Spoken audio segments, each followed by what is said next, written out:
Hey, you! Why so solemn and anxious? A servant should not be sullen with guests, but greet them with a cheerful heart.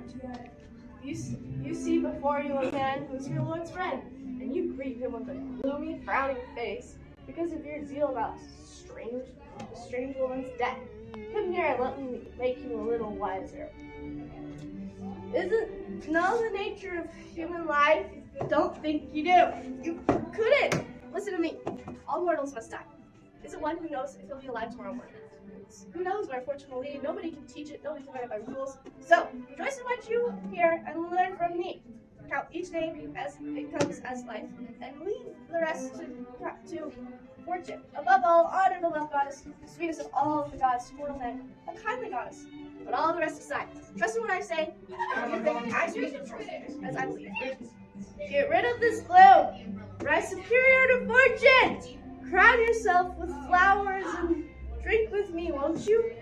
I know the regular clink of the wine cup will row you from darkness and gloom to another haven. Mortals should think mortal thoughts. To all solemn and frowning men, life, I say, is not life, but a disaster. We all know that, but we all endure here today is far and deep gladness and laughter. But the dead woman was a stranger. Lament not overmuch, then for the lords of this palace are still alive. How alive? Do you not know the misery of this house? Your lord did not lie to me? He goes too far in hospitality. But why should I suffer for a stranger's death? He touches this house only too nearly. Did he hide some misfortune from me? Go in peace. The miseries of our lords concern us. That speech does not imply mourning for a stranger. No, why should it not been disgusted to see you drinking? Then have I been basely treated by my host?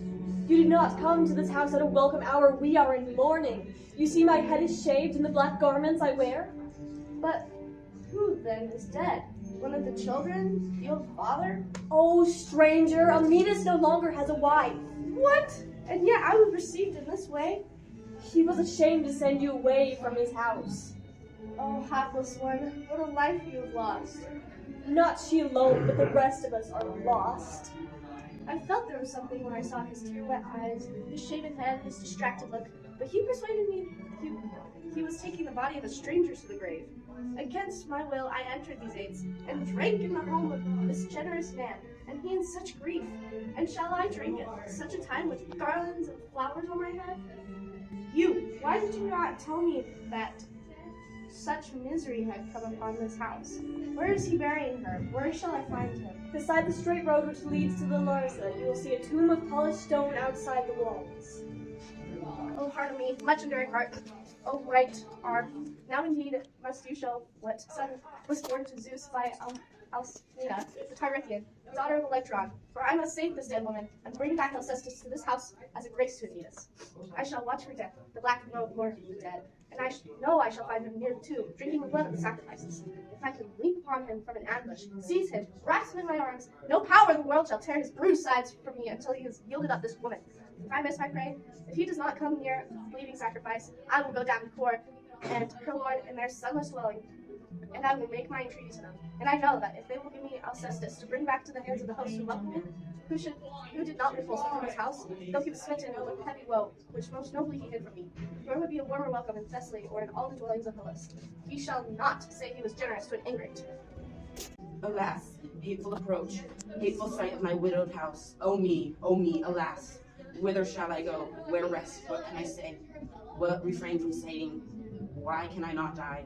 Indeed, my mother bore me for a hapless fate. I envy the dead. I long to be with them.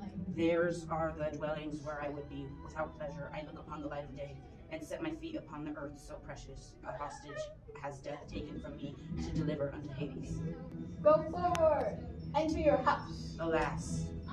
Your grief deserves our tears. O gods. I know you have entered into sorrow.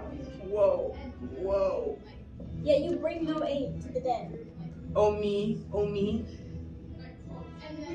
Heavily shall it be for you never to look again on the face of the woman you love. You bring to my mind the grief that breaks my heart. What sorrow was worse for a man than the loss of such a woman? I would have never married, never shared my house with her. I envy the wifeless and the childrenless. They live but one life, what is suffering to them? But the sickness of children, bridal heads, ravished by death drift, when we might be wifeless and childless to the end. Chance, dreadful, chance has stricken you, Alas, but you have set no limit to your grief. our gods, A heavy burden to bear, and yet, woe, woe, courage, you are not the first to lose. oh me, oh me, Oh what? Different men make crushes with different blows. oh long grief and mourning for those loved under the earth.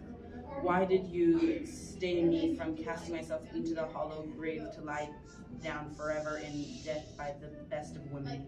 2 lives, not one, have been seized by Hades, most faithful one to the other, and together we should have crossed the lake of the underworld.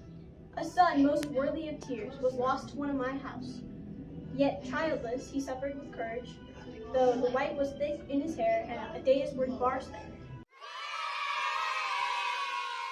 Yes, but greet them with a cheerful heart.